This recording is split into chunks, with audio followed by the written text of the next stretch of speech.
اللہ اور اس کے رسول کی اطاعت کرو اور آپس میں مت جھگڑو کہ بکھر کر کمزور ہو جاؤ گے۔ اگر اللہ کی نعمتیں گنو تو شمار نہ کر سکو گے۔ بے شک تمہارے پاس اللہ کی طرف سے ایک نور آیا اور روشن کتاب۔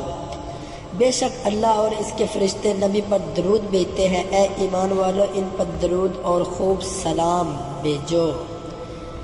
جو کچھ رسول اللہ نے تمہیں عطا فرمائے اسے لے لو، اور جس سے منع فرمائے باز رہو، اور اللہ سے ڈرو، بے شک اللہ کا عذاب سخت ہے۔ اور اللہ تعالیٰ سے ڈرو، بلا شبہ اللہ تعالیٰ دلوں تک کی باتوں کی پوری خبر رکھتا ہے۔ اور جن لوگوں نے کفر کیا اور ہمارے احکام کا جھوٹا بتلایا، اسے لوگ دوزخ میں رہنے والے ہیں۔ اے ایمان والو، اللہ سے ڈرو اور سچوں کے ساتھ ہو جاؤ۔ جس نے رسول اللہ کا حکم مانا، بے شک اس نے اللہ کا حکم مانا۔ عورتوں کی خواہشات پر کام نہ کرنا۔ میں نے اپنی بیوی کی خواہش پر شجر ممنوع کھا لیا اور شرمندگی اٹھائی۔ حضرت آدم علیہ السلام۔ تھوڑا سا جو اللہ تعالیٰ کے خوف کے ساتھ ہو اس بڑے خزانے سے جو رنج کے ساتھ ہو بہتر ہے۔ حضرت سلیمان علیہ السلام۔ حالت لڑکوں کے دل سے وابستہ ہے، مگر تربیت کی چھڑی اس میں سے اسے دور کر دے گی۔ حضرت سلیمان علیہ السلام۔ جو شخص زندگی کی مناسب ضروریات سے زیادہ کا طالب ہوا وہ کبھی مطمئن نہیں ہو سکتا۔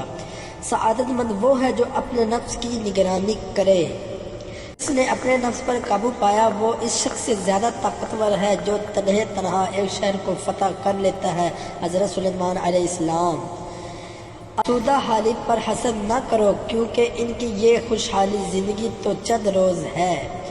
سچے کا تھوڑا سا مال جھوٹے کی بہت سی دولت سے بہتر ہے۔ حضرت داؤد علیہ السلام۔ تمہاری روزی دوسروں کی روزی سے الگ ہو تو پھر یہ بے صبری اور پریشانی کیوں؟ حضرت داؤد علیہ السلام۔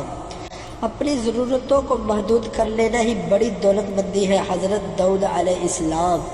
کتنے تندرست جسم، خوبصورت چہرے اور شیریں کلام کرنے والی زبانیں کل جہنم کے طبقات میں پڑے چیخ رہے ہوں گے۔ حضرت عیسیٰ علیہ السلام۔ مالدار بہت دشواری کے ساتھ جنت میں داخل ہوگا۔ حضرت عیسیٰ علیہ السلام۔